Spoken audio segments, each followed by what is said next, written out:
96 SKFM Suara Kupang, selamat malam kawan. Terima kasih kawan masih tetap setia di 96 SKFM tadi malam hari ini bersama dengan Kim. Dan seperti biasa kawan, untuk malam hari ini ada Revival Voice bersama Bapak Ezra Soru. Dan terima kasih juga kawan masih tetap setia untuk mendengarkan Radio Suara Kupang. Dan saya ingin menyapa dulu Bapak Ezra. Selamat malam Bapak. Shalom, selamat malam untuk saudara sekalian, Tuhan berkati saudara. Baik, kawan, pada malam hari ini kita akan, untuk malam hari ini kita tidak akan mendengarkan khotbah, tapi kita langsung membacakan SMS yang sudah masuk ya Bapak. Ya. Baik, Bapak Ezra, sepertinya kita sudah punya banyak sekali SMS yang sudah masuk di SMS Suara Kupang. Dan kawan-kawan yang ingin bergabung di malam hari ini mungkin ingin bertanya seputar iman Kristen, ataupun mungkin ada ayat Alkitab yang kawan mungkin masih tidak paham, kawan bisa bergabung silakan di 082 144 942 696, atau juga kawan bisa bertelepon nih di sini di 038 084 311 66. Dan saya langsung ke SMS Pak Ezra, ini dia. Salam Bapak Pendeta. Ini dari Bapak Simon Banu di Oihani. Saya mau bertanya mengenai seorang hamba Tuhan. Mereka keluar dan melayani orang sakit, dan hamba Tuhan itu meminta persembahan sebanyak 2 juta atau 3 juta. Apakah permintaan ini betul atau tidak?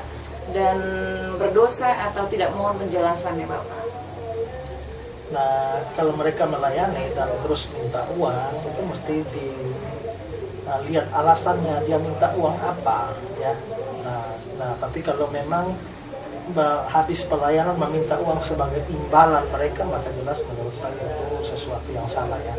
Jadi itu bisa jadi bahwa mereka itu hanya melayani demi mencari keuntungan saja, dan kita mesti hati-hati dengan hal seperti itu. Karena banyak orang kelihatannya melayani Kristus, tapi sebenarnya mereka tidak melayani Kristus. Dalam Roma 16 ayat yang ke-18 berkata, sebab orang-orang yang demikian tidak melayani Kristus Tuhan kita, tetapi melayani perut mereka sendiri. Dan dengan kata-kata mereka yang muluk-muluk dan bahasa yang manis, mereka menipu orang-orang yang tulus hatinya.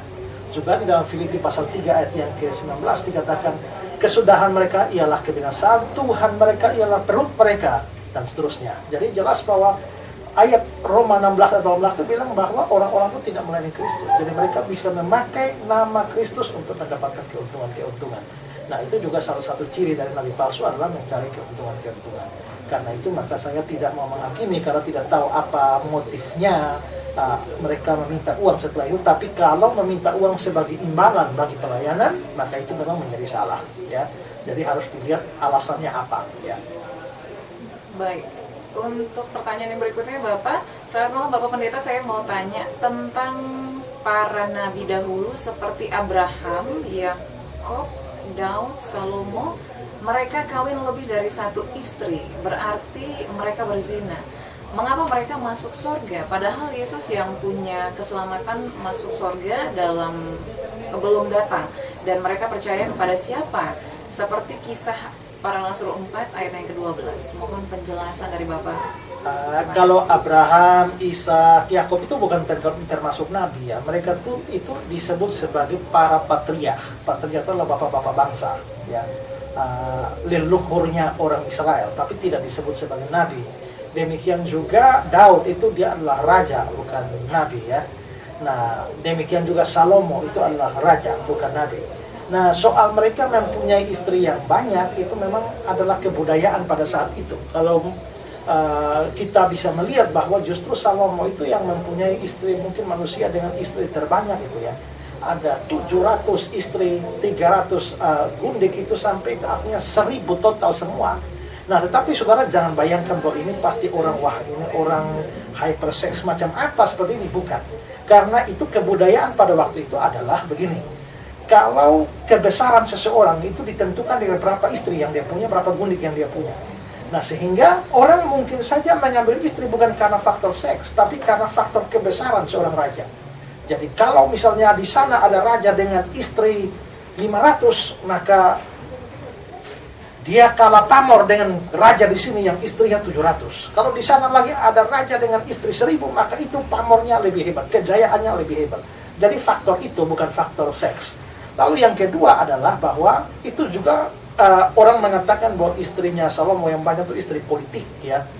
Mengapa istri politik? Karena begini, Israel itu dikelilingi oleh bangsa-bangsa lain yang setiap saat bisa menyerang Israel. Lalu si Salomo ini mempunyai taktik bahwa kalau dia diancam oleh kerajaan-kerajaan di sekitarnya, nah ini bisa bahaya. Tapi dia bisa memakai trik sedemikian, misalnya katakanlah bahwa Salomo punya kekuasaan di Nekotet. Lalu dia takut ancaman Raja Oibobo, Raja Oipura, Raja Sikumana, dan Raja Oeba. Dan karena itu maka dia pergi lamar putrinya Raja Oeba. Dan akhirnya dia jadi menantunya Raja Oeba. Maka tidak mungkin Raja Oeba menyerang dia, karena ini masa menyerang anak mantunya sendiri. Tidak mungkin Raja Pasir Panjang akan menyerang dia, kan itu kan anak mantu sendiri. Akhirnya Salomo ini punya bertua yang banyak dengan raja-raja di sekitarnya. Lalu akhirnya amanlah dia menurut perhitungan politiknya dia. Jadi tetapi jelas bahwa itu adalah satu dosa. Itu hikmat manusia yang tidak seturut dengan firman Tuhan. Jadi bahwa mereka beristri banyak itu bukan, sekalipun mereka itu adalah tokoh-tokoh Alkitab, tapi mereka tidak boleh diteladani dalam hal ini. Mereka juga orang berdosa, dan karena itu maka dalam hal itu mereka tidak perlu atau tidak boleh diteladani, ya. Nah, kalau soal mereka, lalu mengapa mereka masuk surga? Mereka memang, kita juga sama, kita juga orang berdosa, tapi kenapa kita bisa masuk surga? Karena kita percaya kepada Yesus. Nah, tapi kalau mereka bagaimana? Bagaimana mereka percaya pada Yesus padahal Yesusnya belum datang? Nah, ini berbeda karena mereka hidup sebelum Yesus, kita hidup setelah Yesus, tapi Yesus itu menjadi sentral keselamatan. Kalau iman kita sekarang, saudara percaya kepada Yesus, saudara percaya kepada Yesus yang mana? Yesus yang sudah datang 2000 tahun yang lalu. Lalu Abraham percaya pada Yesus yang mana? Abraham percaya pada Yesus yang akan datang 2000 tahun yang akan datang di depan. Jadi Abraham itu hidup 2000 tahun sebelum Yesus. Kita hidup 2000 tahun setelah Yesus. Iman kita ke belakang, tapi iman Abraham ke depan. Dari mana kita tahu bahwa Abraham percaya kepada Yesus? Kalau kita melihat misalnya di dalam Yohanes pasal yang ke-8, ayat yang ke-56, Tuhan Yesus bilang begini, Abraham bapamu bersukacita karena dia melihat hariku, dan dia telah melihatnya dan dia bersukacita. Abraham melihat hariku, melihat Yesus. Kapan Abraham lihat Yesus? Toh kita bisa lihat Abraham sudah mati saja, Yesus belum lahir. Kan 2000 tahun jaraknya. Tapi ini berarti bahwa Abraham melihat Yesus di dalam iman. Ya. Musa itu jaraknya dengan Yesus itu 1500 tahun. Ya. Musa hidup sebelum Yesus 1500 tahun. Tetapi nanti kalau di dalam Ibrani 11 ayat yang tentang Musa itu dibilang, Ibrani pasal yang ke-11 ayat 24 dan seterusnya. Karena iman, maka Musa setelah dewasa menolak disebut anak putri Firaun. Karena dia lebih suka menderita sengsara dengan umat Allah daripada sementara menikmati kesenangan dari dosa. Musa menganggap penghinaan karena Kristus sebagai kekayaan yang lebih besar daripada semua harta Mesir. Lalu bagaimana dia bisa menganggap penghinaan karena Kristus lebih daripada harta Mesir, sedangkan waktu itu Kristus belum lahir? Nah, ini berarti bahwa Musa itu memang percaya pada Kristus, tapi bukan Kristus yang sudah datang, Kristus yang akan datang. Karena ada nubuatan-nubuatan, janji-janji tentang kedatangan Kristus. Jadi, mereka percaya pada Kristus, tapi iman mereka bergerak ribuan tahun ke depan. Tapi kita juga percaya pada Kristus, tapi iman kita bergerak ribuan tahun ke belakang. Sentral keselamatannya ada pada Kristus. Jadi tetap, Kisah Rasul pasal 4 ayat 12, di bawah kolong langit ini tidak ada orang lain yang bisa diselamatkan, nama lain yang diberikan supaya manusia selamat kecuali Yesus Kristus. Tidak peduli hidup pada zaman kapanpun, tetap harus percaya Yesus. Baik, ya. Terima kasih Bapak Pendeta. Dan pertanyaan berikutnya Bapak, Shalom. Yang pertama ini ada beberapa pertanyaan Bapak Pendeta. Shalom. Untuk yang pertama Bapak, apakah baptisan roh itu benar? Yang kedua, apakah baptisan roh itu sama dengan lahir baru atau dilahirbarukan oleh Roh Kudus? Yang ketiga, apakah baptisan roh itu alkitabiah? Karena ada orang yang bilang sudah dibaptis roh. Dan yang keempat, apakah maksudnya baptisan roh itu? Wah, ini pertanyaannya banyak ya. Pertanyaan sangat banyak tentang baptisan roh. Jadi saya jelaskan saja satu sekaligus ya. Baik, semua pertanyaan ini ya. Kalau kita melihat bahwa baptisan roh itu memang jelas ada ya. Matius pasal yang ketiga ayat yang ke-11 ini kata-kata nubuatan dari Yohanes Pembaptis. Aku membaptis kamu dengan air sebagai tanda pertobatan, tapi dia yang datang kemudian daripadaku lebih berkuasa daripadaku, aku tidak layak melepaskan kasurnya. Dia akan membaptis kamu dengan Roh Kudus dan dengan api. Di sini Yohanes Pembaptis memberikan nubuatan bahwa Yesus yang akan datang itu akan membaptis kamu dengan Roh Kudus. Jadi jelas bahwa yang disebut sebagai baptisan roh itu ada, baptisan Roh Kudus. Tapi harus ingat, baptisan Roh Kudus bukan Roh Kudus membaptis kita, bukan. Tapi Yesus yang membaptis kita menggunakan Roh Kudus. Kalau misalnya saudara di gereja dibaptis oleh pendeta, ya, yang dibaptis adalah saudara, yang membaptis adalah pendeta, yang dipakai untuk membaptis adalah air. Nah, demikian juga dalam baptisan roh itu, yang dibaptis adalah orang percaya, yang membaptis adalah Yesus, dan yang dipakai untuk membaptis, elemen yang dipakai adalah Roh Kudus. Jadi bukan Roh Kudus yang membaptis. Itu salah kalau mengatakan bahwa Roh Kudus yang membaptis. Yesus yang membaptis dengan Roh Kudus. Nah, tapi di sini perhatikan dalam Matius 3 ayat 11 ini dikatakan bahwa dia akan membaptis kamu dengan Roh Kudus. Berarti belum terjadi. Ini baru nubuatan. Yohanes menubuatkan bahwa Yesus akan membaptis kamu dengan Roh Kudus. Nah, lalu setelah itu tidak ada lagi pembicaraan apa-apa tentang itu di sepanjang pelayanan Yesus tentang baptisan Roh Kudus sampai pada Kisah Rasul pasal yang pertama, ya.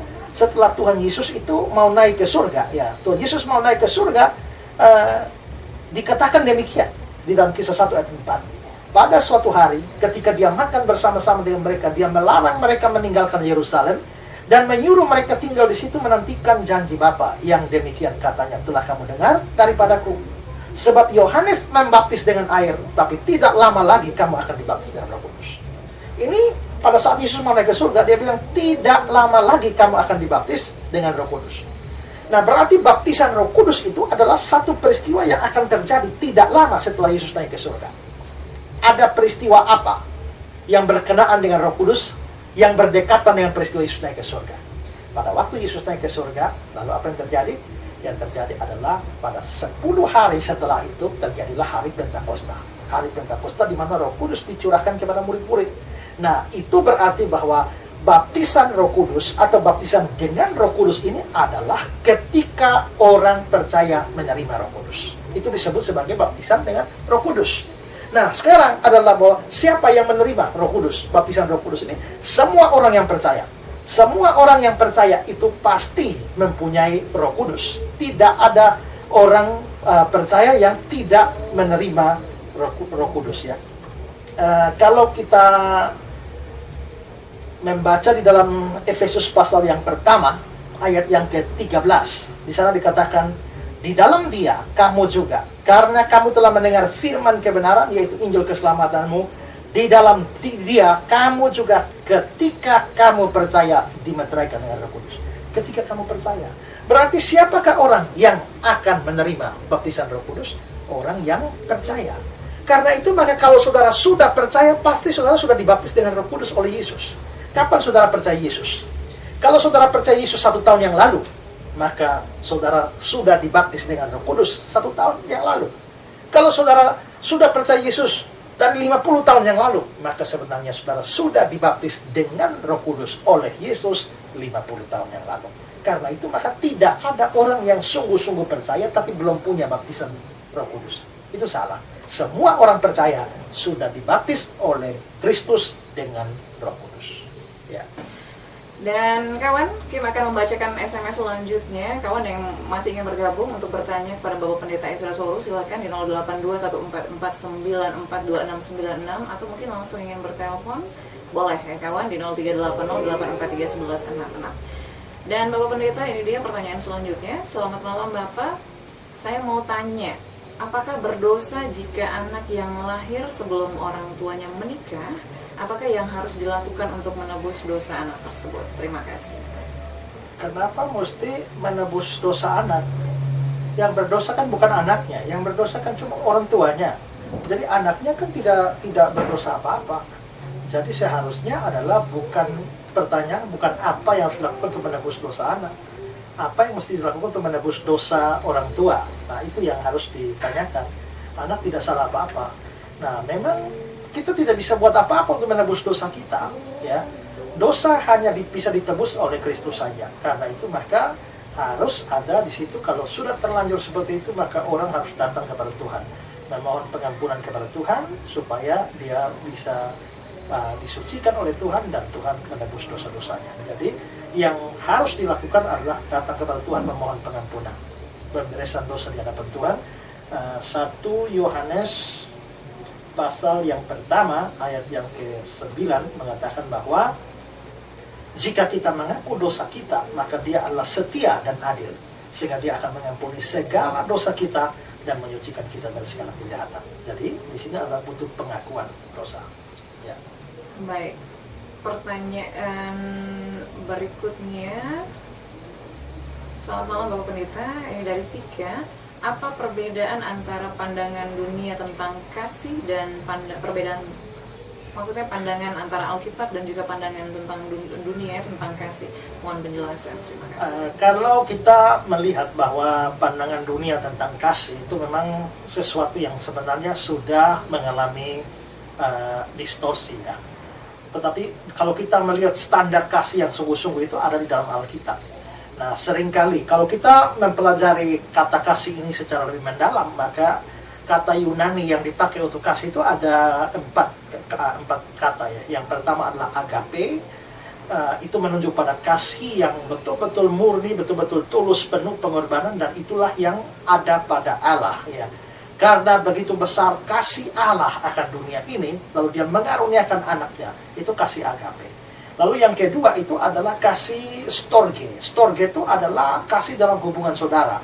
Misalnya mama sayang sama anak, ya, bapak mengasihi anaknya, anak mengasihi orang tua. Kasih yang masih ada hubungan darah itu disebut sebagai storge. Lalu yang ketiga kasih persahabatan, ya, itu disebut sebagai pilea atau pileo, ya. Jadi misalnya saya mempunyai teman, saya mengasihi dia, sangat mengasihi dia, itu pileo. Dan yang keempat itu adalah eros. Eros itu adalah kasih yang misalnya terjadi di antara dua orang yang pacaran. Nah, orang mengasihi pacarnya itu adalah eros. Nah, kalau kita melihat bahwa sebenarnya kasih itu adalah satu kasih yang suci. Ini empat ini. Nah, dari empat kata ini, agape, pilea, dan storge ini, kata eros itu tidak muncul di dalam kitab suci. Hanya ada dalam perbendaharaan bahasa Yunani, tapi tidak muncul di dalam kitab suci. Kitab suci banyak mempergunakan agape dan juga pilea ini. Nah, tapi kalau kita melihat bahwa kelihatannya di dalam pandangan dunia, kasih itu selalu diasosiasikan hanya dalam kaitan dengan eros, ya, atau bahkan storge. Nah, juga kadang-kadang kita bisa melihat bahwa kasih di dalam konsep dunia itu adalah bersifat menuntut, ya, menuntut untuk mendapatkan sesuatu. Dan sebenarnya itu kasih yang dilandasi dengan nafsu. Nah, saya pernah membaca satu kalimat dari orang, saya tidak ingat lagi namanya, tetapi dia mengatakan bahwa kalau nafsu itu selalu meminta apa yang dapat engkau berikan pada saya, tapi kasih itu selalu berpikir apa yang dapat saya beri, ya. Kalau kita melihat di dalam Yohanes 3 ayat 16, karena begitu besar kasih Allah akan dunia, Dia mengaruniakan, Dia memberikan. Jadi kasih itu lebih kepada memberi. Nah, kalau kita mau mengetahui tentang deskripsi kasih yang jelas di dalam kitab suci, saudara bisa membacanya di dalam 1 Korintus pasal 13. 1 Korintus pasal 13 itu memberikan deskripsi tentang kasih yang begitu dalam di dalam pandangan Kristen, ya. Nah, bahkan dikatakan bahwa sekalipun orang berkata-kata dengan semua bahasa manusia, bahasa malaikat, tapi tidak punya kasih, dia sama dengan gong yang berkumandang dan canang yang gemerincing. Artinya punya karunia hebat, bisa bahasa roh, sekalipun kalau tidak punya kasih, percuma. Ya, ayat 2, sekalipun aku mempunyai karunia untuk bernubuat, ya, tapi tidak punya segala pengetahuan, tapi tidak punya kasih, sia-sia juga. Nah, seterusnya itu mulai ayat yang keempat, dia bilang kasih itu sabar, murah hati, tidak cemburu, mestinya tidak iri hati, tidak memegahkan diri, tidak sombong, tidak melakukan yang tidak sopan, tidak mencari keuntungan diri sendiri, tidak pemarah, tidak menyimpan kesalahan orang lain, tidak bersuka cita karena tidak adilan, tapi karena kebenaran, menutupi segala sesuatu, percaya segala sesuatu, mengharapkan segala sesuatu, sabar menanggung segala sesuatu, dan seterusnya. Jadi itu deskripsi kasih yang ada di dalam konsep-konsep Alkitab. Ya. Baik, semoga kawan puas dengan jawaban yang sudah diberikan oleh Bapak Esra. Dan untuk yang berikutnya Bapak Esra, selamat malam Bapak Pandita. Saya mau bertanya dari kitab Ulangan 24 ayatnya yang ke-6. Dari kitab Ulangan 24 ayatnya yang ke-6, saya tidak mengerti maksud ayat ini dan apakah batu kilangan itu barang yang berharga atau seperti apa? Mohon penjelasannya Bapak. Terima kasih. Jangan mengambil kilangan atau batu kilangan atas sebagai gadai, karena yang demikian itu mengambil nyawa orang sebagai gadai. Bilangan 24 ayat yang ke-6. Ulangan 24 Ulangan 24 ayat yang ke-6. Di dalam terjemahan lama dibilang janganlah orang mengambil kisaran atau batu kisaran yang di atas itu akan gadaian, karena ia itu seolah-olah mengambil penghidupan akan gadaian. Di dalam terjemahan Indonesia sehari-hari, kalau kamu meminjamkan sesuatu kepada orang lain, jangan mengambil sebagai jaminan batu yang dipakai orang itu untuk menggiling gandumnya. Dengan mengambil batu itu kamu merampas alat yang dipakai keluarganya untuk menyambung hidupnya. Jadi kelihatannya orang kan ada gandum, lalu orang mau pakai sebagai batu untuk menggiling. Jadi itu sebagai alat untuk dia bekerja, sebagai mata pencaharian dia, untuk kehidupan dia. Nah, lalu kalau saudara mengambil batu itu, ya, saudara mengambil batu itu artinya saudara mengambil sesuatu yang dia pakai untuk hidup, dan dengan demikian sama dengan membunuhnya. Nah, ini sama seperti kalau ini kan zaman dulu, kalau diaplikasikan dengan bahasa modern begini, kalau misalnya orang berhutang pada saudara, ya, dia orang yang penghasilannya tidak cukup, dia untuk menghidupi keluarganya dia hanya kerja sebagai ojek misalnya. Nah, lalu dia berhutang pada saudara. Begitu saudara dia tidak bisa berhutang, saudara tahu, saudara ambil barang yang saudara ambil motor dia. Nah, kalau saudara ambil motor dia, ya sama dengan mematikan dia, karena justru dari motor itulah dia berusaha untuk ini. Kalau saudara ambil radionya, ke tape-nya, ke TV-nya, kan ada pengaruh, dia masih bisa mendapatkan penghasilan dengan motor ojeknya itu. Tapi kalau saudara mengambil motor dia mau ojek pakai apa? Nah, karena itu maka terjemahan Indonesia hari ini bilang, kalau kamu meminjamkan sesuatu kepada orang lain, jangan mengambil sebagai jaminan batu yang dipakai orang itu untuk menggiling gandumnya. Dengan mengambil batu itu, kamu merampas alat yang dipakai keluarganya untuk menyambung hidupnya. Nah, ini juga saran saya, kalau apabila saudara memang membaca ayat-ayat Alkitab terus sukar memahaminya, ada baiknya saudara mempunyai Alkitab lebih dari satu terjemahan, ya. Jadi ingat bahwa Alkitab itu ada banyak terjemahannya. Di Indonesia saja ada terjemahan lama, ada terjemahan baru, ada terjemahan Indonesia sehari-hari, ada terjemahan firman Allah yang hidup, ada terjemahan kabar baik, ada terjemahan ND. Di dalam Inggris ada King James, ada Revised Standard Version, New International Version, New American Standard Bible, ya, Authorized Version, dan banyak terjemahan. Nah, kalau bisa punya ayat-ayat Alkitab terjemahan, itu mungkin lebih bagus membandingkan. Misalnya, kalau saudara baca Mazmur 23, sekalipun aku berjalan dalam lembah kekelaman, saudara tidak tahu lembah kekelaman itu apa. Ya, saudara buka di dalam Alkitab Mazmur sehari-hari, dia bilang, sekalipun berjalan dalam lembah yang gelap, kekelaman itu gelap. Tapi kalau saudara lihat terjemahan lama, dia bilang, sekalipun aku berjalan dalam lembah bayang-bayang maut, dalam King James dia bilang shadow of death. Nah, berarti ini suatu kondisi yang mengerikan berkaitan dengan kematian. Nah, jadi seperti itu ya. Jadi itu menjadi pedoman. Nah, kalau saudara memang kesulitan untuk mendapatkan Alkitab seperti itu, mungkin dengan software saya kira terlalu banyak di internet. Bisa dicari Alkitab dari berbagai terjemahan untuk bisa memudahkan membacanya dari versi yang berbeda. Baik kawan, berarti saran dari Bapak Pendeta adalah kalau bisa nih ya, kalau bisa kawan mungkin tidak hanya memiliki satu terjemahan saja, tetapi juga kawan bisa men-search untuk aplikasi lainnya yang pasti semuanya baik untuk kawan semua. Dan yang berikutnya Bapak, Shalom, selamat malam Bapak Pendeta. Saya mau bertanya yang pertama, puasa itu seperti apa? Dan perumpamaan anggur baru dan anggur yang tua di Lukas 5 ayat 33 sampai 39, saya ingin tahu artinya. Mohon penjelasan Bapak. Tadi apa pertama apa? Pertanyaannya adalah mengenai puasa. Puasa itu seperti apa Bapak? Ya, puasa saya kira itu umum diketahui ya. Biasa orang dengan menahan lapar dan haus. Nah, tapi sebenarnya inti puasa itu bukan pada itu. Bukan menahan lapar dan hausnya. Tapi di dalam pengertian Kristen adalah puasa itu adalah, memang puasa di dalam Kristen tidak lagi menjadi satu syariah agama. Artinya, kalau misalnya di dalam Islam, kalau orang puasa itu menjadi syariah. Kalau mereka tidak puasa kan berdosa. Ya. Tapi Kristen itu bukan syariah. Jadi kalau orang tidak puasa, mau puasa silakan. Tapi tidak puasa itu tidak dosa. Nah, tetapi puasa biasanya seperti ya di dalam Alkitab, misalnya itu menjadi disiplin rohani saja. Kedua, mungkin ada satu pergumulan yang berat, ya, atau suatu permohonan kepada Tuhan. Nah, sebenarnya inti dari puasa ini adalah bukan pada tahan lapar, tahan hausnya, tapi pada persekutuan dengan Tuhan, sehingga akibat persekutuan mau mengkhususkan diri lebih dengan Tuhan, maka kita mengabaikan hal-hal yang rutin. Nah, yang biasa menghabiskan waktu kita itu adalah urusan makan, urusan minum, urusan kerja, dan sebagainya, yang akhirnya membuat kita sibuk sehingga tidak ada waktu dengan Tuhan. Karena itu, maka dalam suatu periode puasa tertentu, kita mengesampingkan hal-hal yang rutin itu, termasuk makan dan minum, dan berkonsentrasi dengan Tuhan.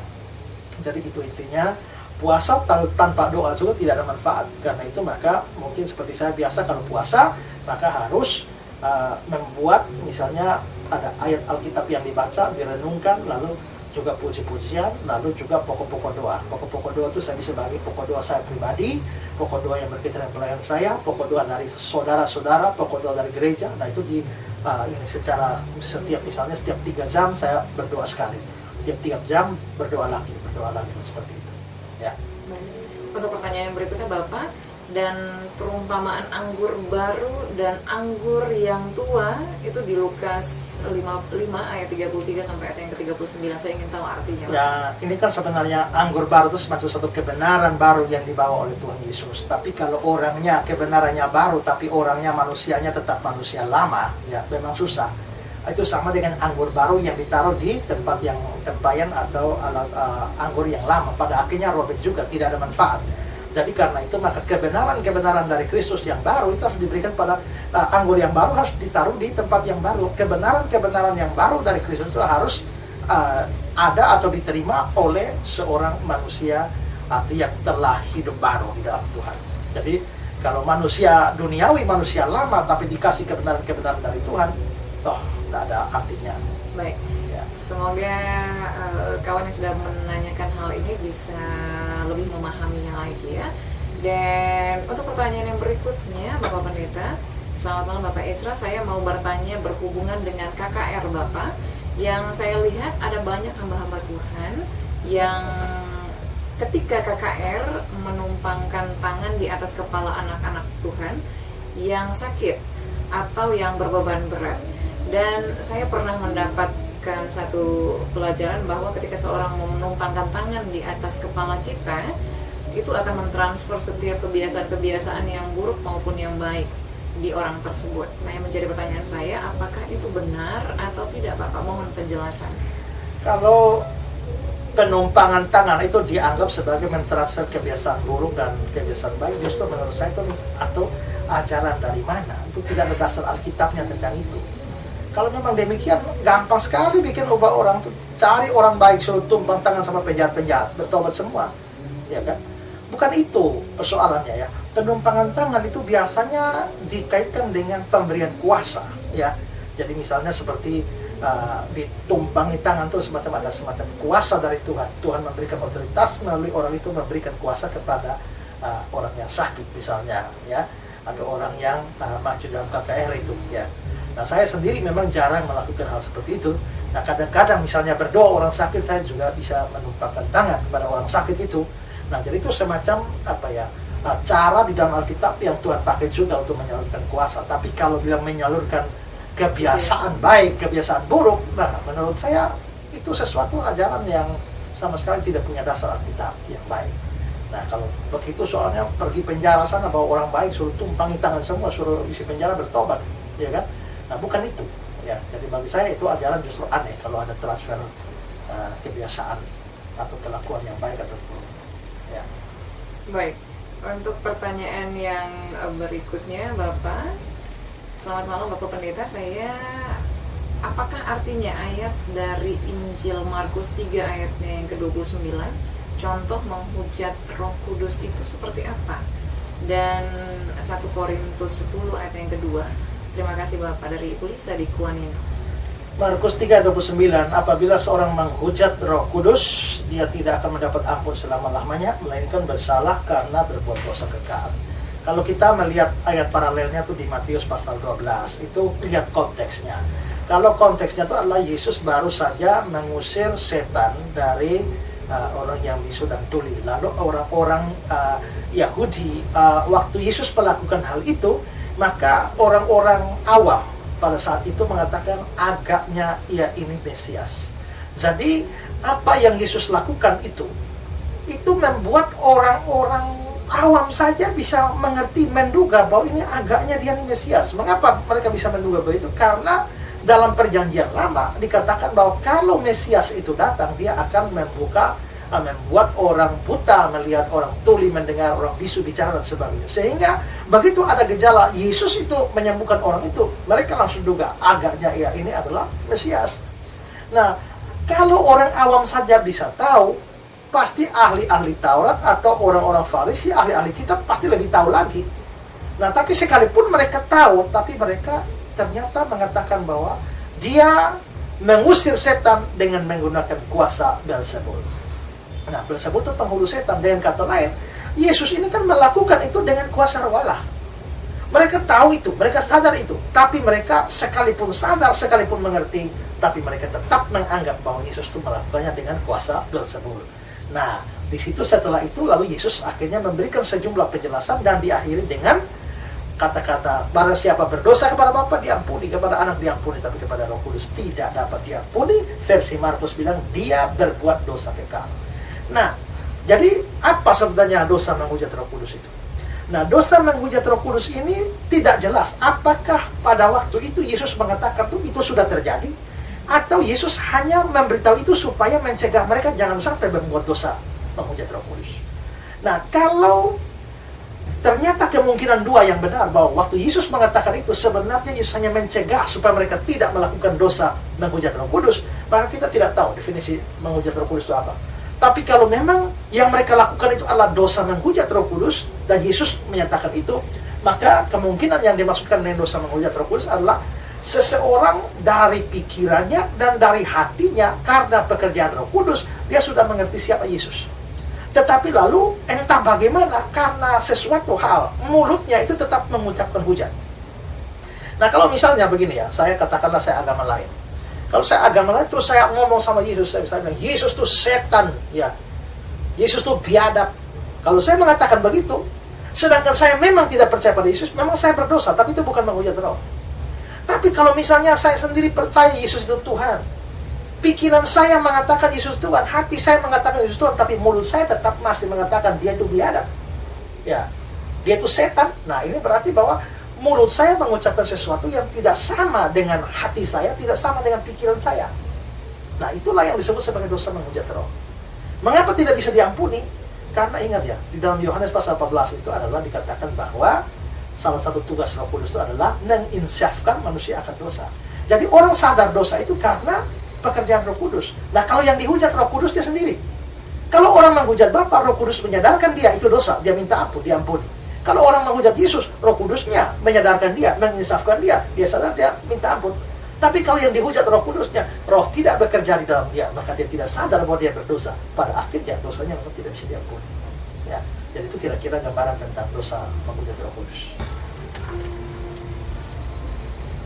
96 SKFM Suara Kupang kawan, masih di Revival Voice di malam hari ini dan masih bersama dengan Bapak Pendeta Ezra Soru. Dan terima kasih kawan-kawan yang sudah bergabung di 082144942696. Dan silakan kawan juga bisa komen di Facebook kita di Suara Kupang kawan.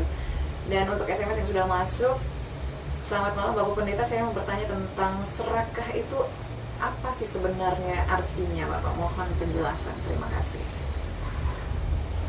Serakah itu semacam rakus gitu ya. Jadi tidak puas dengan apa yang dia miliki, berusaha merampas atau mengambil apa yang punya orang lain. Dan itu kelihatan yang dimaksudkan dengan serakah, ya.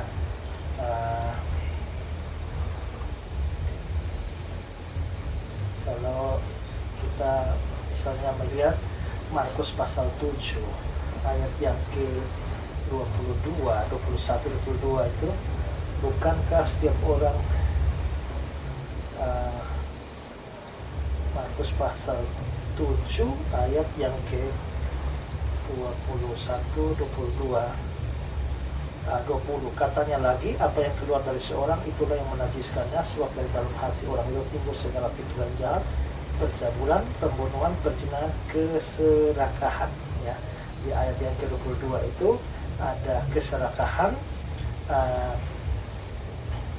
Kalau di dalam terjemahan lama dibilang sebagai mata jahat. Keserakahan itu diterjemahkan sebagai mata jahat. Jadi mata jahat karena setelah lihat orang punya itu kepengen, ya, kepengen mengambil. Jadi itu disebut sebagai mata jahat. Dan lalu di dalam terjemahan Indonesia sehari-hari dibilang menjadi serakah. Ya, dia tetap mempertahankan kata serakah.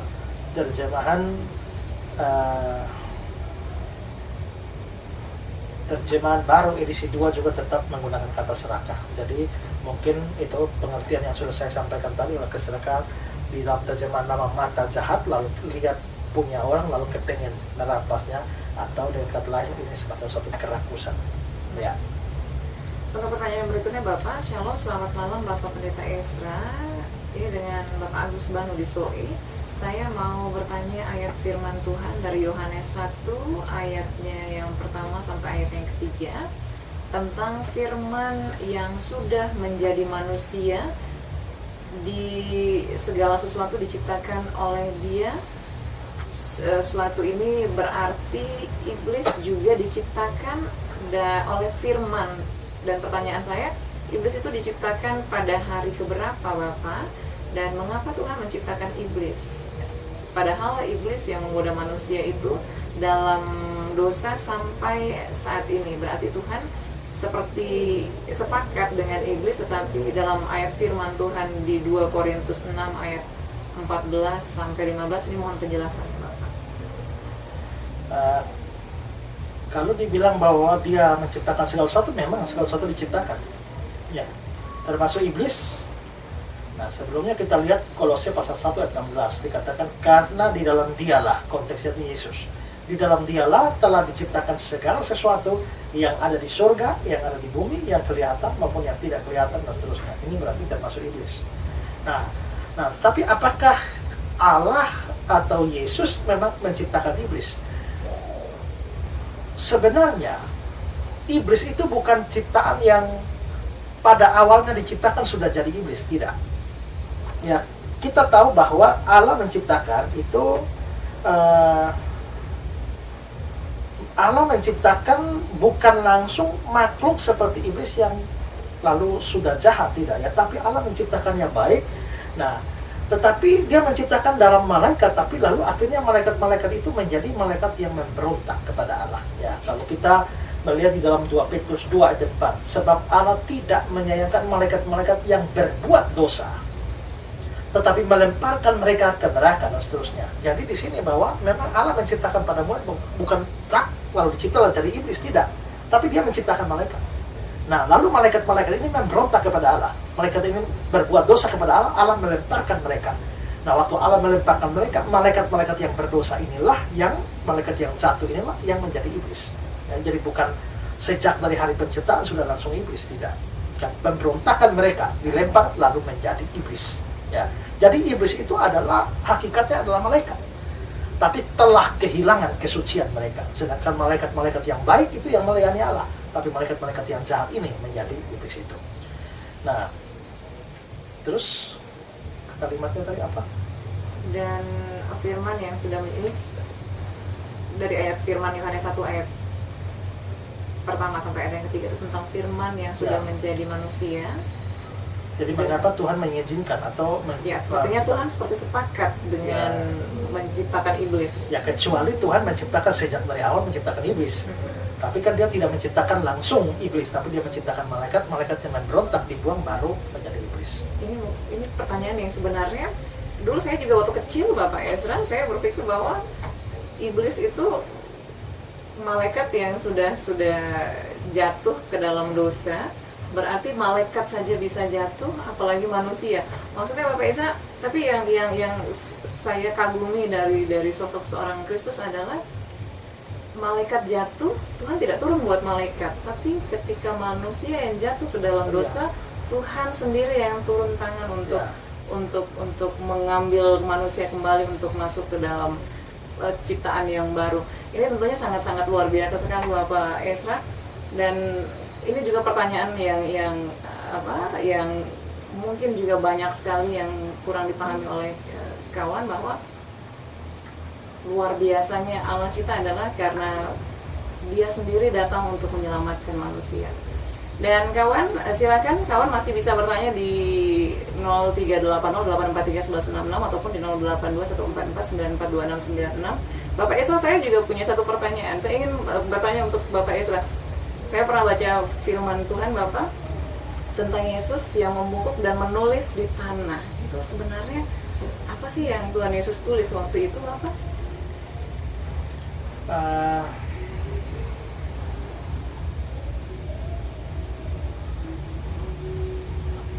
Kali ya, saya mungkin sebelum jawab itu saya belum komentari soal malaikat tadi itu. Baik. Jadi saya komentari itu dulu. Baik, Bapak. Tadi ada bicara soal Yesus datang. Itu bukan untuk menebus malaikat, tapi menebus kita. Ya, tadi itu menunjukkan bahwa kita sangat berharga. Kalau kita lihat di dalam Ibrani pasal 1 ya. Ibrani pasal 1 ayat yang ke-13 dan 14. Kepada siapakah di antara malaikat itu dia pernah berkata, duduklah di sebelah kananku sampai kubuat musuh-musuhmu menjadi tumpuan kakiku. Lalu ayat yang ke-14, bukankah mereka semua adalah roh-roh yang melayani? Jadi malaikat-malaikat semuanya adalah roh yang melayani. Malaikat baik ini ya, bukan malaikat jahat. Bukankah mereka semua adalah roh-roh yang melayani? Nah, yang diutus untuk melayani mereka yang akan mewarisi keselamatan. Nah, bukan cuma malaikat itu, malaikat jahat itu yang ditebus, tapi malaikat-malaikat yang baik ini diutus untuk melayani mereka yang akan mewarisi keselamatan. Manusia ini yang akan mewarisi keselamatan, dan malaikat-malaikat yang baik pun diutus untuk melayani kita. Jadi, itu sesuatu yang luar biasa seperti tadi sudah dibilang ya, bahwa pertama, bahwa malaikat diberikan itu, malaikat jahat itu tidak ditebus oleh Kristus, tapi manusia ditebus. Lebih daripada itu adalah bahwa malaikat baik pun itu diutus untuk melayani mereka yang akan mewarisi keselamatan. Itu berarti betapa berharganya kita di hadapan Tuhan. Baik, berarti penekanan Bapak Ezra adalah malaikat itu awalnya tidak berdosa, tapi bukan berarti Allah menciptakan iblis dari awal, tidak ya Bapak? Ya, mungkin itu yang pemahaman yang perlu dipahami oleh kawan. Dan kembali ke pertanyaan tadi. Pertanyaan saya Bapak, waktu Yesus membungkuk dan menulis di tanah, sebenarnya Tuhan Yesus menulis apa itu Bapak? Yohanes pasal 8, ketika seorang perempuan kedapatan berzina. Lalu orang datang kepada Yesus mengatakan bahwa menurut hukum Musa, orang seperti ini harus dilempar mati, dirajam sampai mati. Nah, apakah pendapatmu? Sebenarnya di sini ini Yesus diperhadapkan pada dilema. Mengapa? Karena memang menurut hukum Musa, orang yang berzina itu harus dirajam batu sampai mati. Tapi persoalannya adalah bahwa pada zaman Yesus hidup itu, mereka hidup di dalam zaman ketika pemerintah Romawi berkuasa.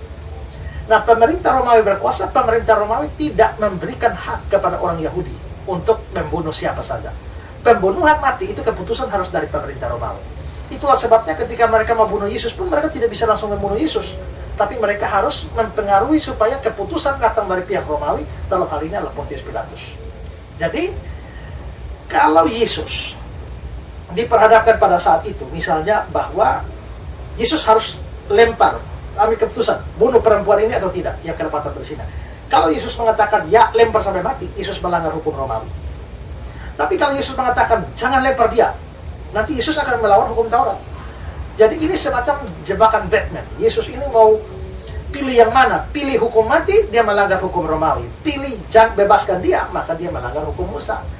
Nah, tapi dalam hal di sini, memang Yesus ini penuh hikmat. Ya. Dia lalu mengatakan, siapa yang tidak berdosa, angkat batu, lempar duluan. Lalu Yesus menulis di tanah, ya kan? Nah, Yesus menulis di tanah, sementara Yesus menulis di tanah, kalau kita membaca ayat itu baik-baik, maka sebenarnya Yesus menulis di tanah itu terjadi 2 kali, ya, bukan cuma 1 kali ya. Yohanes pasal yang ke-8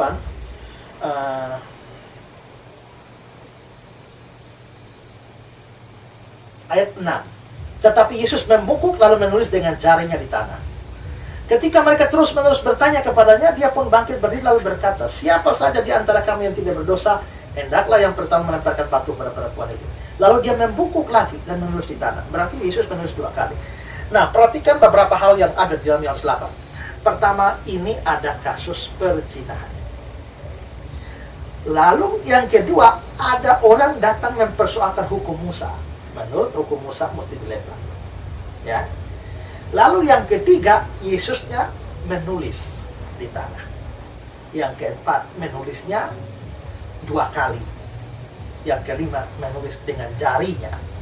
Ini 5 hal ini perlu diperhatikan. Pertama, ada kasus perzinahan. Ada persoalan berkaitan dengan hukum Musa. Lalu ada menulis 2 kali dengan jari. Nah, apa artinya ini semua? Sebenarnya di sini Yesus mau berkata begini, bahwa Yesus sebenarnya mau mengajak mereka untuk membawa kepada suatu peristiwa di dalam perjanjian lama. Bahwa dalam perjanjian lama itu pernah juga terjadi kasus perzinahan. Tapi perzinahannya itu adalah perzinahan rohani, di mana Israel menyembah berhala. Nah, tetapi ada kaitan dengan hukum Musa. Nah, apa peristiwa penyembahan berhala yang terjadi ketika berkaitan dengan penerimaan hukum Musa? Ini yang terjadi ketika Musa pergi ke Gunung Sinai, terima 2 loh batu. Nah, perhatikan 2 loh batu itu ditulis dengan jari Allah. Begitu Musa turun, ternyata ada perzinahan rohani, yaitu penyembahan berhala di bawah gunung. Musa lalu marah, akhirnya dia membanting 2 loh batu itu sampai hancur. Nah, setelah itu kita lihat bahwa Musa kembali lagi ke gunung, lalu Allah memberikan 2 loh batu lagi yang ditulis dengan jari Allah juga. Berarti di peristiwa perjanjian lama ada perzinahan, lalu ada hubungan dengan hukum Musa yang diterima oleh Musa, lalu ada penulisan hukum, penulisannya oleh jari Allah sendiri, dan itu 2 kali. Persis seperti Yohanes pasal 8. Nah, kalau begitu sekarang, Yesus nulis apa di tanah itu? Ada yang bilang, Yesus nulis dosa dari semua orang di situ. Kalau Yesus nulis semua dosa orang semua itu, orang begitu banyak, 1 orang dosanya berapa juta? Mana mungkin Yesus tulis secepat itu dan semua orang lihat? Ya, itu menurut saya tafsirannya tidak tepat. Kalau begitu apa? Melihat 5 hal yang sejajar ini, maka para penafsir mengatakan bahwa Yesus sebenarnya sementara menulis 10 hukum di bawah tanah itu. Dan dia mengatakan dia menulis 10 hukum. Dan dia mau katakan bahwa kalian mau datang tanya ini ada kasus perzinahan, kalian mau bertanya tentang saya tentang hukum Musa, ingatlah bahwa kalian sementara bertanya, hukum Musa itu sebenarnya sayalah yang menulis. Dulu kepada Musa, saya menulis dengan jari saya 2 kali. Dan hukum Musa itu di 2 loh batu itu tulis apa? Tulis 10 hukum. Nah, dengan kata lain, Yesus saat itu menulisnya adalah menulis 10 hukum yang di tanah itu. Dan mengingatkan mereka bahwa dialah sang penulis 2 loh batu di dalam perjanjian lama. Karena itu, jangan bicara dengan saya soal hukum Musa. Kalian hanya tahu hukum Musa, saya lah yang tulis. Saya tulis dengan jari saya sendiri, bukan 1 kali, 2 kali. Nah, itu kira-kira penafsirannya. Baik, terima kasih Bapak Ezra. Pertanyaan berikutnya Bapak. Selamat malam Bapak, saya mau tanya judi, ini tentang judi Bapak. Apakah judi itu ada perbedaannya? Apakah itu dosa? Ada yang dosa atau ada yang tidak? Maksudnya judi itu ada yang dosa atau tidak Bapak? Tergantung definisi judi itu apa. Ya. Karena kalau sekarang misalnya ya, kalau Liga sepak bola, Liga Champion, Real Madrid lawan Atletico Madrid. Nah, terus kita mau taruhan. Apa dosa? Oh, taruhan 100 juta. Apa dosa? Oh, dosa dong. Kalau misalnya taruhannya traktir, nasi goreng 1 bungkus, dosa? Atau misalnya ada yang taruhan, ya, misalnya bahwa kalau kalah mesti diet. Oh, saya taruhan sama orang begitu, ya, kalau kalah mesti diet. Nah, siapa yang kalah diet. Nah, gimana hal seperti itu? Nah ini maka ini penting, karena definisi ini penting, karena kata judi saudara cari di dalam Alkitab tidak dapat. Dari Kejadian sampai Wahyu tidak ada satu kata judi pun di dalam Alkitab. Nah kalau begitu, kita menentukan judi itu dosa atau tidak harus dari definisi judi itu apa. Nah kalau hanya sekedar taruhan yang justru ada gunanya juga, ya maka menurut saya itu tidak dosa. Tapi kalau misalnya judi itu dengan menghabiskan uang dan waktu dan mengorbankan banyak hal yang akhirnya mempengaruhi hidup, menurut saya itu justru dosa. Ya. Jadi kalau misalnya tadi saya taruhannya itu taruhan diet, itu kan nggak keluarkan apa-apa tuh, ya kan? Nah, taruhan apa-apa? Kalau kamu diet, kalau saya yang diet, itu malah bagus. Nah, itu tidak ada sesuatu yang dikorbankan yang akhirnya mempengaruhi hidup, malah bagus demi kesehatan. Nah, tapi kalau orang bilang taruhan bola 100 juta, nah kalau dia kalah habis 100 juta, ini kan mempengaruhi kehidupan. Ya. Nah, karena itu maka di sini menurut saya memang kita harus memilah-milah, itu harus. Karena apa? Karena memang Alkitab tidak membicarakan secara eksplisit tentang judi ini. Kalau orang misalnya judi, duduk dengan kartu lalu judi, menghabiskan waktu, mabuk-mabukan, lalu akhirnya seluruh pekerjaan tidak ke gereja juga, lalu tidak lupa urus keluarga dan sebagainya, hanya duduk di situ menghabiskan banyak waktu. Nah itu memang akhirnya dosa. Jadi ada banyak hal yang harus diperhitungkan ketika kita menilai. Jadi menurut saya daripada kita mengklaim judi itu dosa, maka lebih baik kita lihat kasus per kasus, baru kita bisa menilai. Ya. Baik Bapak, untuk pertanyaan berikutnya, kalau Tuhan ciptakan malaikat yang notabene makhluk mulia atau baik, tapi lalu mereka berontak, maka malaikat berubah menjadi iblis. Maka apakah ini berarti bahwa Tuhan dalam pencitraannya ini menjadi gagal karena tidak sesuai dengan rancangan awalnya? Mohon penjelasan Bapak Pendeta. Kalau kita melihat di dalam kitab Ayub ya,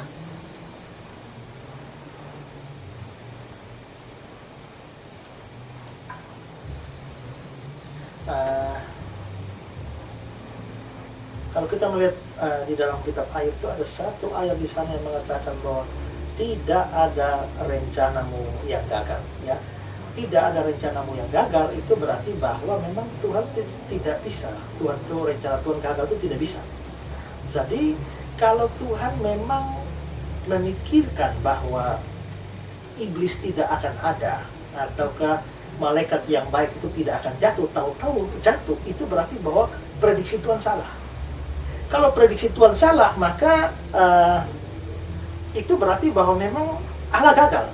Nah, tapi kalau kita melihat di dalam Alkitab, kita akan menemukan bahwa rencana Tuhan tidak mungkin digagalkan. Dia menggagalkan rencana bangsa-bangsa, kata Alkitab begitu.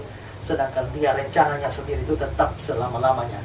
Nah, karena itu maka tidak mungkin Allah gagal rencana. Kalau begitu Allah tidak mungkin gagal rencana. Lalu bagaimana? Apakah malaikat itu, kejatuhan malaikat sudah tahu? Sudah, dia sudah tahu. Ya, dia sudah tahu bahwa dia akan cipta malaikat dan mereka akan jatuh dan lalu jadi iblis. Lah terus kalau memang sudah tahu, kenapa mesti tetap ciptakan? Itu berguna. Berguna bagi apa? Berguna bagi orang percaya. Karena apa? Karena nanti ada yang mencobai kita. Nah, terus untuk apa kita dicobai? Supaya waktu kita percaya pada Tuhan, itu bukan percaya tanpa pencobaan, tapi percaya yang sudah teruji. Ini yang saya bilang ya, kalau misalnya saudara ini cinta sama istri saudara, lalu tahu-tahu saudara naik perahu lalu tenggelam, terdampar di pulau yang tidak ada manusia, hanya ada monyet, kerbau, ular dan lain sebagainya. Saudara sampai di sana 2 tahun baru saudara lolos dari pulau itu. Setelah itu saudara ketemu istri saudara bilang, sayang, saya hanya cinta kamu, selama 2 tahun ini saya setia sama kamu, hanya cinta kamu saja. Lah, terus di sana ada apa? Ada monyet, ada kerbau, ada serigala. Ya memang saja, memang dia tetap setia. Kenapa? Karena tidak ada ujian bagi kesetiaan itu, otomatis. Tapi kalau misalnya dia pergi ke kerja, misalnya kerja di Jakarta, lalu di sana dikelilingi oleh wanita-wanita cantik dan sebagainya, 2 tahun kemudian dia pulang, dia bilang, sayang, saya tetap cinta kamu. Itu baru cinta yang teruji. Karena apa? Karena telah melewati godaan, telah melewati pencobaan, baru dia tetap setia. Nah, itulah kesetiaan yang berkualitas. Nah, kalau orang bilang, oh ada orang mengatakan, saya tuh kalau lihat orang telanjang saya tidak akan terpengaruh. Terus kamu pernah lihat? Tidak. Kenapa? Buta. Lah kalau buta ya sama saja kan? Artinya tidak ada pencobaan bagi dia. Nah, karena itu maka pencobaan itu berguna untuk melihat bahwa kualitas kepercayaan kita kepada Tuhan, kualitas ketaatan kita pada Tuhan itu bagaimana. Itulah sebabnya Ayub begitu hidup enak-enak, lalu iblis datang kan bilang sama Tuhan, memang saja Tuhan berkati, makanya dia tetap percaya Tuhan. Coba kasih dia penderitaan, coba ambil segala yang dia punya, dia pasti tidak akan percaya. Akhirnya Tuhan Allah bilang, ya silakan. Maka iblis ambil semua, tapi Ayub bilang, dengan telanjang aku ada yang mengatakan bahwa dengan telanjang aku lahir, dengan telanjang aku pulang, dan terpujilah nama Tuhan. Ya, dalam semua hal itu dia tidak berdosa. Apakah kita hanya mau menerima yang baik? Berarti iman Ayub itu teruji.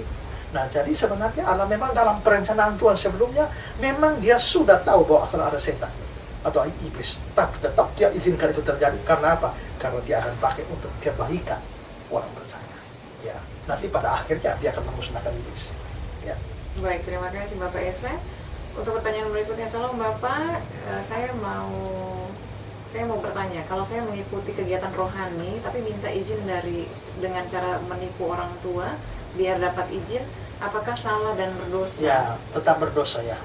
Jadi biarpun tujuan baik, cara salah itu tetap dosa. Ya. Jadi tujuan yang baik harus dengan cara yang baik. Karena itu tidak ada yang kita kenal namanya menipu untuk kebaikan. Ya, berbohong demi kebaikan itu tetap dosa. Ya, nggak ada perkecualiannya. Jadi, saudara tidak bisa membenarkan suatu keinginan yang baik dengan cara berdosa. Ya,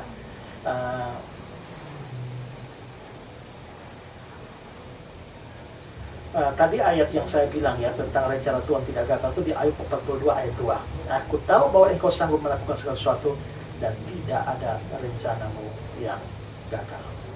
Ya. Baik, untuk pertanyaan berikutnya Bapak mohon penjelasan mengenai ayat dari Matius 7 ayat yang ke-6, jangan berikan barang yang kudus kepada anjing dan jangan melempar mutiara kepada babi. Mohon penjelasannya Pak. Jangan memberikan barang yang kudus kepada anjing, jangan kamu melemparkan mutiaramu kepada babi, supaya jangan diinjak-injaknya dengan kakinya lalu dia berbalik mengoyak kamu. Nah, di sini ada kata-kata mutiara, lalu ada barang yang kudus. Nah, ini apa? Nah, ada orang yang mengartikan barang yang kudus sebagai perjamuan kudus, roti perjamuan, sehingga orang-orang dikatakan anjing dan babi ini adalah orang tidak percaya. Jadi jangan berikan perjamuan kudus kepada orang tidak percaya. Tapi kelihatannya tafsiran seperti itu tidak cocok ya. Kelihatannya yang dimaksudkan dengan mutiara dan barang kudus di sini adalah kepada Injil. Nah, Injil itu diberitakan. Kita harus beritakan Injil, tetapi ada orang-orang tertentu yang dikelompokkan disebut sebagai anjing dan babi. Mereka itu tidak menghargai Injil. Mereka tidak menghargai firman Tuhan. Nah, begitu kita beritakan Injil, beritakan firman, mereka malah hanya menghina Injil. Mereka hanya menertawakan Injil. Mereka mencemoohkan Injil. Nah, untuk orang-orang seperti itu, menurut ayat ini, jangan berikan pada mereka. Jadi kita memang beritakan Injil. Orang tidak percaya tidak apa-apa. Orang menolak tidak apa-apa. Tapi kalau sampai orang menghina dan mencemoohkannya, maka kita tidak boleh melanjutkan pemberitaan Injil kepada orang-orang seperti itu. Jenis seperti itu, menurut Alkitab menyebut mereka sebagai anjing dan babi. Ya. Baik, Bapak, ini pertanyaan terakhir. Bapak, saya mau bertanya ini soal judi. Saya punya seorang teman, yang dia menang taruhan Bapak. Jadi setelah dia menang taruhan, dia karena sangat bahagia dan membuat acara syukuran dan memberi persembahan kepada Tuhan. Nah, ini yang menjadi pertanyaan saya, apakah persembahan tersebut diterima Tuhan atau tidak, Bang? Ya, kalau ini yang menjadi, saya bilang tadi ya, kalau taruhan model seperti ini, nah taruhan uang dan lain sebagainya, dan menurut saya itu termasuk dosa. Ya. Nah, kalau itu termasuk dosa, maka memberi persembahan kepada Tuhan dengan melalui satu pekerjaan yang adalah dosa itu sama sekali dilarang ya. Kalau kita lihat di dalam hukum Taurat itu ada satu firman Tuhan ya, yang juga melarang orang untuk memberikan persembahan dari hasil yang berdosa ya, dari hasil yang berdosa. Misalnya adalah upah semburit ya, upah semburit misalnya juga semacam pelacuran ya, pelacuran semacam itu dilarang ya di dalam Alkitab. Jangan membawa persembahan dari Ulangan 23 ayat 18. Jangan kau bawa upah sundal atau uang semburit ke dalam rumah Tuhan Allahmu untuk menepati salah satu nasarmu, sebab keduanya adalah kekejian bagi Tuhan Allahmu. Jadi ini orang mempunyai penghasilan dari cara yang berdosa, yaitu sundal dan semburit. Tapi lalu mereka seperti mau menyenangkan Tuhan begitu, ya, menyenangkan Tuhan lalu bawa persembahan. Ini dilarang, itu kekejian. Ya, saya pernah melayani satu gereja, lalu beritakan Injil kepada pelacur. Lalu dia mau percaya Yesus, dia mau pergi ke gereja, tapi karena kebutuhan hidup, membiayai anak-anak, dia tetap jadi pelacur. Satu hari pendeta khotbah tentang persepuluhan. Berikanlah 10% kepada Tuhan dari penghasilanmu. Dan akhirnya, di awal bulan, dia membawa persembahan persepuluhan. Dari mana? Dari upah pelacur itu. Nah, pertanyaannya adalah kita terima atau tidak? Gereja terima atau tidak? Nah, pada saat itu memang ada orang bilang tidak boleh diterima, itu uang haram. Nah, tapi yang lain terima saja. Toh kita tidak tahu bahwa jemaat yang lain itu kan uangnya halal atau haram. Ya.